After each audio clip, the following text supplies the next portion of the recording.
Hello বন্ধুরা, 7 day চ্যালেঞ্জের আজকে ডে 2, যেখানে আমি জানাবো আপনাদের নতুন লেটেস্ট গভর্নমেন্ট জব আপডেট। তো আজকের একটি নতুন ভ্যাকেন্সি নিয়ে এসেছি, যেটা হচ্ছে এসএসবি ট্রেডসম্যানের নিউ ভ্যাকেন্সি 2026-এর। এই ভ্যাকেন্সির ফুল ডিটেলস জানাবো এই ভিডিওতে, তো ভিডিওটি স্কিপ না করে দেখতে থাকো। এই ভ্যাকেন্সির টোটাল পোস্ট হচ্ছে 827টি পোস্ট, ঠিক আছে।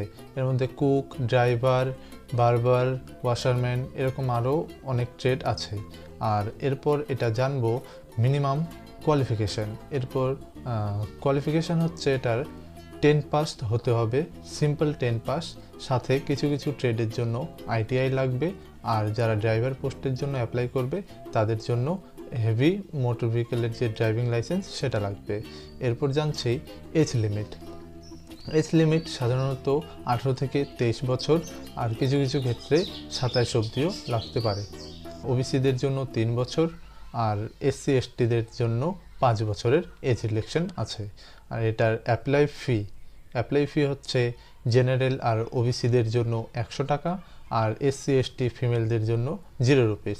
আর এটার অ্যাপ্লাইয়ের লাস্ট ডেট হচ্ছে 4 মে। এটার লাস্ট ডেট ছিল 20 এপ্রিল, কিন্তু এটাকে এক্সটেন্ডেড করে দিয়ে এবার 4 মে করে দিয়েছে। আর এরপর জানবো সিলেকশন প্রসেস। এই এসএসবি ট্রেডসম্যানের সিলেকশন প্রসেস হবে, প্রথমে ফিজিক্যাল টেস্ট হবে, দেন রিটেন এক্সাম হবে, দেন তোমাদের ট্রেড টেস্ট হবে, দেন মেডিকেল টেস্ট হবে, দেন ডকুমেন্ট ভেরিফিকেশন হবে, দেন তোমাদের ফাইনাল মেরিট লিস্ট, ঠিক আছে। ফাইনাল মেরিট লিস্টের পর তোমাদের সিলেকশনের পর যে বেসিক স্যালারি হবে সেটা হচ্ছে 21,700 থেকে 69,100 পর্যন্ত। হ্যাঁ বন্ধুরা, আজকের এই জবের পুরো ডিটেলস শর্ট ভিডিওতে বললাম।